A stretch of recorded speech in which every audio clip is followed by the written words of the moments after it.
is I was meeting with some former gang members in Phoenix, in Los Angeles, and Albuquerque, New Mexico. And when I talked to those former gang members, here's what they told me, why they joined the gang. They said, well, joining a gang is like joining a family. I said, joining a family?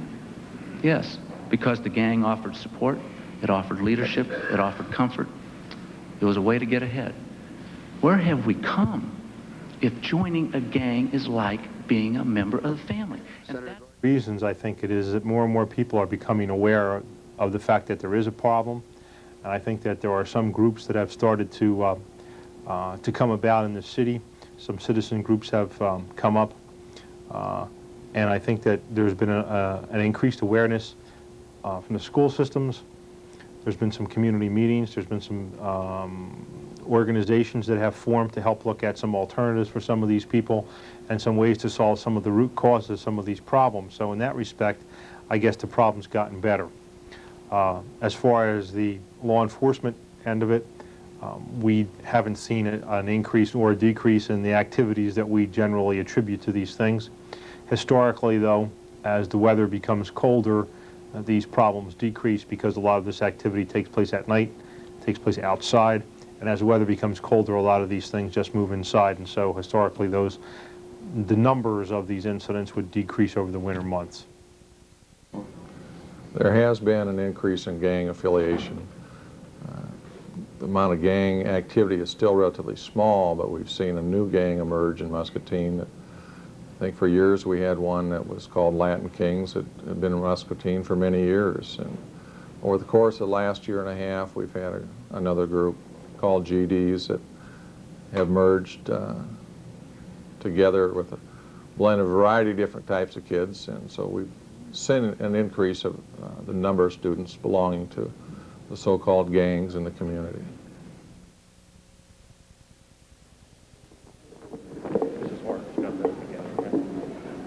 You can spank your kids, you can't beat your kids. I've been there. Spanking is one thing, beating is another. But the question I have is, how can we fight gang members when we have gang members on our police force that go drive around the squad cars and flash gang signs?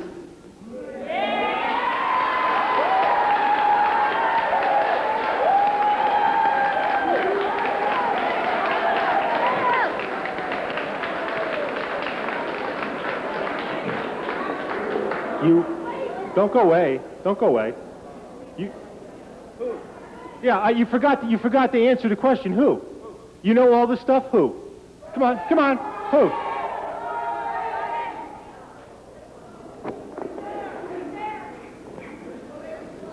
All right, everybody, shut up here for a minute. No, hold on. Hold on a second. Where are you at? Where's the lady over here? Oh, there you go, ma'am. I'm going to tell you right here in front of everybody that you better come out with the proof that I am a gang member. I heard this so many times, and I do not deserve this from you or anybody in this place, because believe me, I don't do this job as a police officer. I don't go into the schools to teach to take this abuse from you or anybody. I'm not giving you abuse. No, hold a second. It is abuse. I saw you twice, ma'am.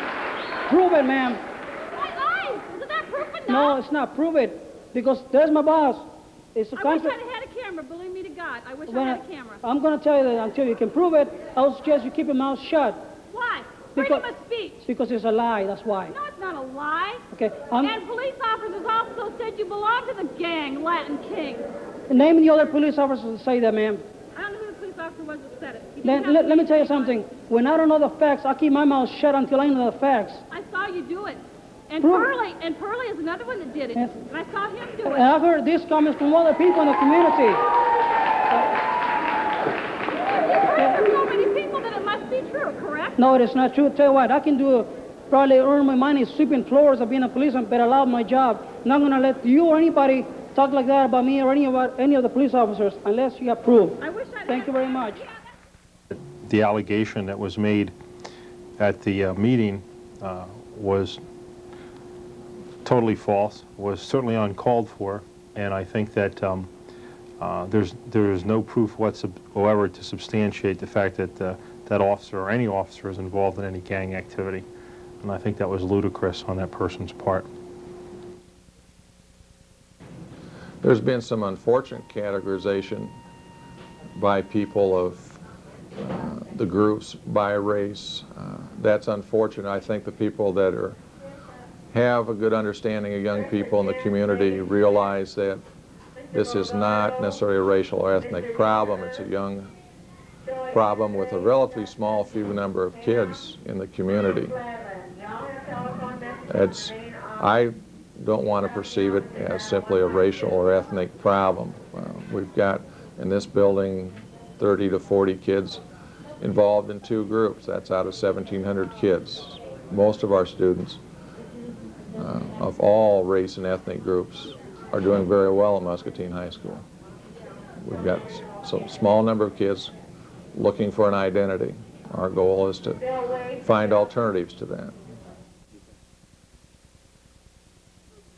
Tonight are the Latin gangs and the Gangster Disciples. In Muscatine, these are the 2 predominant groups that we have problems with. There's no beating around the bush about it. There are other people that get together, they have cliques, groups that hang together, white kids, Spanish kids, black kids. Doesn't mean they're all in a gang, but the gangs we're talking about, Latin Kings and Gangster Disciples.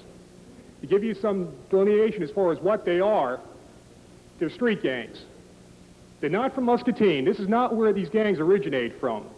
About 5 years ago, we had a group in Muscatine that went by Los Vados Locos, homegrown gang, mostly Hispanic kids. And that's not putting down the Hispanics as a group. This is a specific group with a specific problem.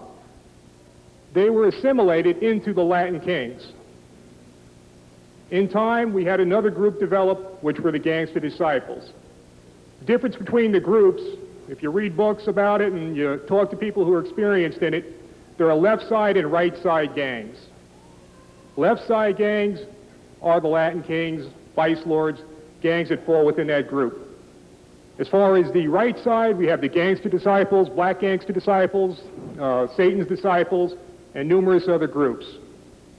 There's where your delineation is. And you want to know as far as how to identify a group, how to identify individuals within the group, that's where you start. They're either a left side group or they're a right side group, period. There's no in between. Now, as far as Latin Kings, you want to say, how do I identify one?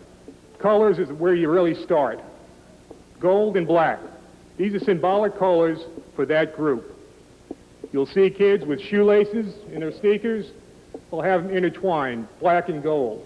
They'll have a black one on one side, gold on the other side. They'll have jumpsuits on. They'll have articles of clothing which will fit in this color frame. Now, one single thing is not going to make a gang member. Just because a kid wears black and gold doesn't make him a gang member. It's one identifier. There are a number of other identifiers that you use, and you use them as a totality of the circumstances. You look at everything. Now, we've had it mentioned as far as Dr. Paul mentioned, as far as school books. Kid brings his school books home, he has graffiti on them. Well, kids do that. Every kid does that. Identifiers. What you'll see as far as the Latin Kings, and we see this as far as the graffiti in town, is a 5-pointed or 3-pointed crown. That's a signifier. A 5-pointed star, not a 6-pointed, but a 5-pointed star. Many times see graffiti and they'll have 5 dots along the top. Same symbolic meaning. As far as a lot of other things that you're going to see, the spray painting itself is going to be in the symbolic colors. Many times you'll see either black and gold graffiti or simply gold graffiti. You want to skip over to the Gangster Disciples? Now we're looking at something different. Very similar, but now they have a 6-pointed star rather than the 5-pointed star. Symbolic to them. I hate to skip back and forth, but I'm trying to give you a correlation between the two. Sometimes it looks very similar. I've talked to people as far as the graffiti, and they say, well, this is Latin Kings graffiti, or this is Gangster Disciple graffiti. I know it. My kid told me. Well, you're wrong. Many times they look very similar. It takes a lot of experience and reading graffiti to make that decision which is it's going to be. Sometimes you'll see gang member names in the mix with the graffiti itself, and that way we can tell who's been putting it up. Can we always prosecute them for it? No, we can't. It's like anything else. We need evidence. The evidence, aside from the graffiti being there, is a witness, somebody seeing them put it up. We ourselves seeing them put it up. Catching a kid standing right next to it with a can of gold spray paint or black or blue, whatever it might be. Well, that's some type of hard evidence. The names themselves, they don't get you an arrest, they don't get you prosecution. Folders and stuff like that. We have asked faculty members and administrators to be aware of gang symbols and signs, clothing in the classrooms. And if that does occur, we'll involve parents in the conversations. We've taken away some of the graffiti that's on notebooks with students and encourage that not to be done. Well, it's our belief and and the information that we have would indicate that the people that belong to these gangs, generally speaking, are in an age group of between 14 and 16 years old. There are different gangs that encompass different ethnic groups, but there are gang members from all ethnic groups. And although some gangs are, in fact, ethnic specific as to their membership, in other words, you need to be of that ethnic background, whether it's Hispanic, white, Asian, black, to belong to the gang. There are other gangs, the Gangster Disciples as an example, where that's not necessarily a prerequisite, and that encompasses whites and blacks and others. And so I think it encompasses all ethnic backgrounds and races, and I don't think it's a problem that's specific to any one race or any one background. Our understanding is that it's spread out among the middle school and high school grades. It's not any certain grade. There's also non-students, kids that have dropped out or graduated, that are members of these groups that are creating some problems for the community.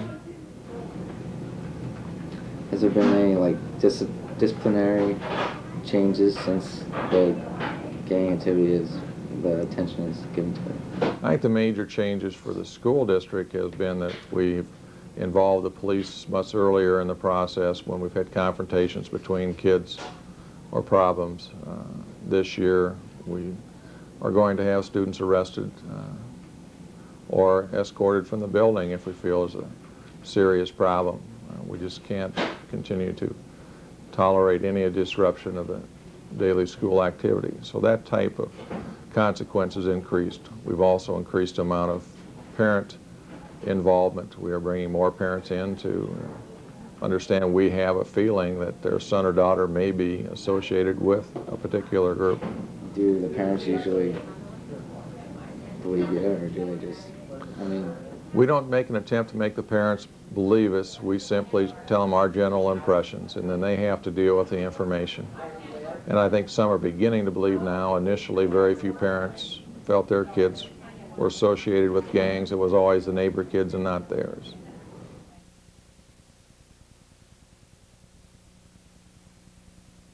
I just think we need better communication with everybody. And another thing that always seems to keep coming to my mind, I know that that lady had a problem, and Irma's had problems. Everybody's had problems with the gangs, but there's still that question. Why did we start having the problem? Why are they here? You know, I know if a butcher comes to town, he comes because he wants to sell meat. You know, if he can't sell meat anymore, he leaves. You know, so I think, hey, if we can find out why the gang even came here and stop the reason they even came here, hey, maybe they'll leave. You know, if they can't get what they want out of Muscatine. Maybe we just got to find out what they want in Muscatine and let them know that, hey, they're in the wrong town to get it, you know? All of you can help. The Multicultural Center is a good thing. We need to support it. I'm not pointing at any colors or anything like that, but everybody has to help, and it has to be the complete community. Start, and I'm not going to sound like Dan Quayle, but it does start in the home with family values. Why do you think you reached out for the gang itself, Isabel? Were your parents there? Was your mother, father around? What happened? They were around, but it's not, when you're young, it's not easy to talk to somebody older. It's harder for you to talk to your mother or father about what's really going on. So you didn't talk to them at So all? you couldn't really sit down and talk to your parents. You wanted to, but you couldn't. So you would go out and find a homeboy or homegirl. And how about you, Delta? What made you do it?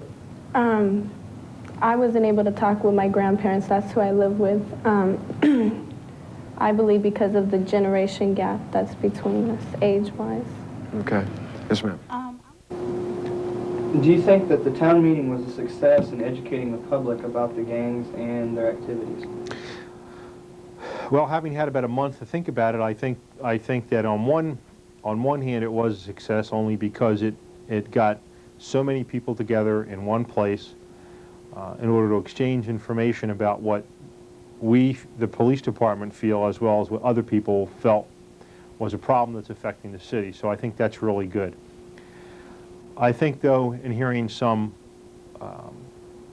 opinions afterwards, some people really didn't take the meeting for what it was intended to be.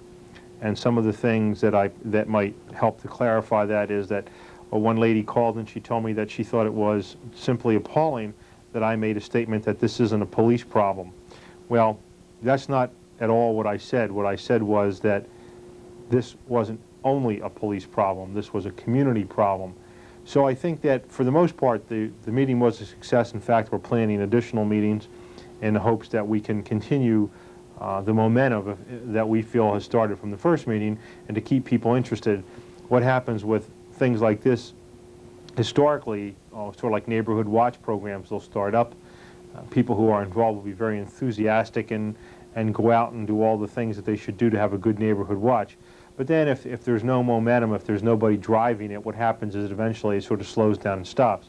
It's our hope that we can, either through having more meetings or some of these splinter groups that have popped up, that we can continue the momentum. We'd like people not to forget about this and just be something that's important today but not important next year. We'd like people who have started to look into it to continue to look into it, to perhaps develop some alternatives and some solutions to some of these problems, so that eventually this problem, although I don't think it would ever go away, will at least become or decrease to a point where it's manageable and not so intrusive into other people's lives. On campus. We've had very little vandalism in campus. We've had some minor graffiti, but compared to other schools, we have very little vandalism. Muscatine High School's had a history of very little vandalism, and so far we have not seen a major change in that over the years. We hope to keep that type of activity off at campus. I think that any solution is going to have to come from several different places. I think that you definitely need the police. I think you need the schools. I think you need the rest of the city government, city and county government, I should say. I think that you need just average citizens, and I think you need business. I think that you need to get all these people together and see what it is that causes these problems. The crime or the illegal activity that we deal with isn't really the problem. That's sort of the result of the problem. That's the end of it. What we need to do is to go back and say what caused the problem. A lot of the cases that we see are really no more complicated than having young people with no direction and no supervision. And so that when it's 1 or 2 or 3 o'clock in the morning, these folks are out roaming the streets at night instead of being home where it is they should be, especially at such a young age. And so the real problem isn't that person's broken curfew, or, I mean, it's a problem for the police, but that's not really the problem. The problem is, why did that person break curfew? How did they get allowed to be out at that time of the night? And that's just an example of some of the other issues where the first step is to identify the problem, and then what it is to identify what it is that you can do to solve the problem. Some of it, I think, is education. A lot of it's education. I think some of it's parental responsibility. People have to make sure that they're aware of who their kids are, where they go, and what they do when they go there. And I'm not thinking that or saying that people should watch their kids like hawks and not allow people to have any expansion in room, because they should do that. But I think it's really helpful if at least you know who your kids' friends are, kind of activities that they like to do, what they're involved in, whether it's sports or school or whatever it is. But I think people need to spend a little bit more time with their kids, and because of a lot of things, and I guess not the least of which is families where both people have to work now because of the economy. It's very difficult sometimes to get some time and sit down and just know what your kid's doing. And I think that's important. So I think parenting is a really high on the list of things to be considered. But I think it's a joint effort. It's got to be done with the whole community.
This city never stops.